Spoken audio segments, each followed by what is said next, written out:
Hello and welcome back to everybody on the Respect Anderson edition of NXT Out of 10. And Dark State have been running roughshod over NXT since the group first arrived, and management decided for the first time to get it real in the ring. With Femi, Trick Williams and Javon Evans forced to put their differences aside and put in a battle. But that was in our main event. In our first match, it was Jordan Grace against Jada Parker.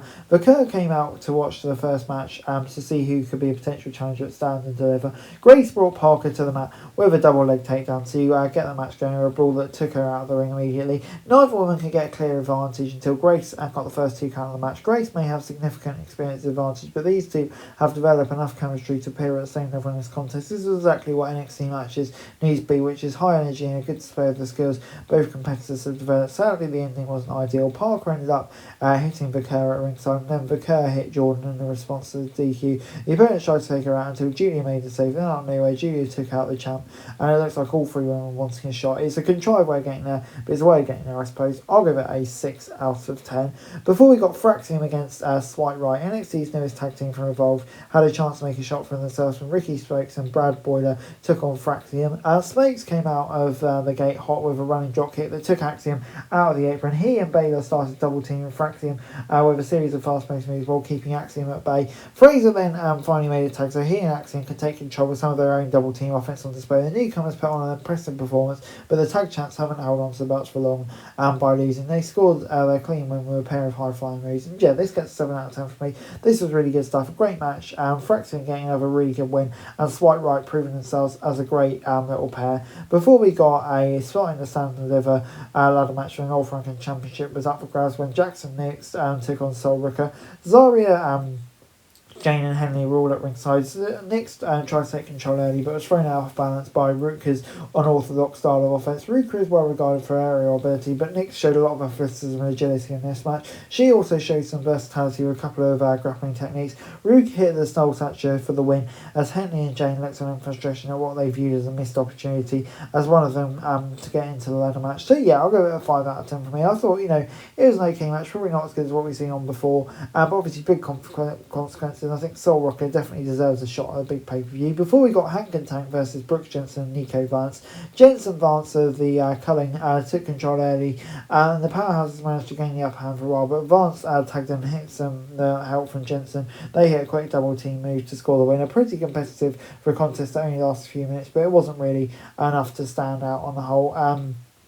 And yeah, big win for Vance and Jensen, but I don't think it'll be one that I'll be remembering for too long in all fairness. So I'll give it a 5 out of 10. Ricky Saints then called out Ethan Page to talk about why he was attacked, but Alexis King showed up and said Thorpe joined them and said he was North American title is his birthright. Wesley came out and said he wants the title shot before Page showed up and dropped Saints with a cutter.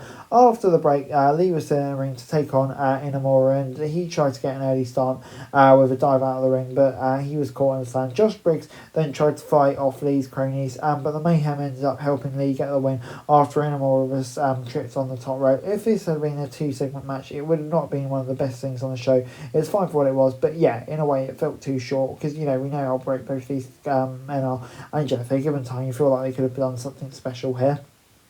We then got Ren Sinclair versus Izzy Dame. Dame and Sinclair fought in a singles match this week, but members of No Quarter Catch Crew and Cullen were at ringside, so there was almost no chance they were going to be a clean contest. They made this feel like a fast-paced fight, but what didn't allow them so much was when a big spot happened. In a somewhat shocking ending, Dame scored the win with a powerbomb. Nobody interfered, and it sounded like the announcers were surprised the match was over so quickly. So yeah, I don't know if something random happened, but yeah, this was definitely cut very short compared to the rest of the stuff on Connor. Yeah, it's kind of surprised to see it ending. But yeah, not really a great match. And yeah, we'll have to see if this progresses any further. 5 out of 10. Moving on then to Williams, Evans and Femi versus the Dark State. And Evans was out first, but his entrance was interrupted by Williams, whose entrance was interrupted by Femi. And all three men would rather be fighting each other than opponents. Dark State hit the ring and immediately started brawling with opponents. The ref called for the bell, and Femi drew the short straw, being the first man in the ring with his team. Lennox, Cutler, James and Swanson Sugars were the three men competing for Dark State, so Griffin was the one out. The babyfaces were hesitant to attack each other, and until it became clear they had a big challenge on their hands, but they still argued at every turn. Femi and Williams ended up getting into a fight, and that led to Dark State picking up the win over the vulnerable Evans. A decent finisher, great little storytelling about it, but it looked like it'd be a disaster for Evans. But yeah, I'm very intrigued to see where this Dark State stuff goes. 7 out of 10. And overall, NXT gets a 6 out of 10 for me. Yeah, I thought it probably wasn't a great show this week. A lot of poor creative decisions, maybe talent not quite ready yet, really. But except for the whole stuff towards the end. So yeah, on the whole, I'm going to give it a 6 out of 10. Pretty decent. But yeah, maybe could be guys, that's it for this video. Thanks very much for watching. Remember to like, share, subscribe. Follow us on our socials, link in the description below for daily wrestling news, meme and content. Subscribe to our other channels on screen right now. That'd be greatly appreciated. Thanks very much for watching. Peace out.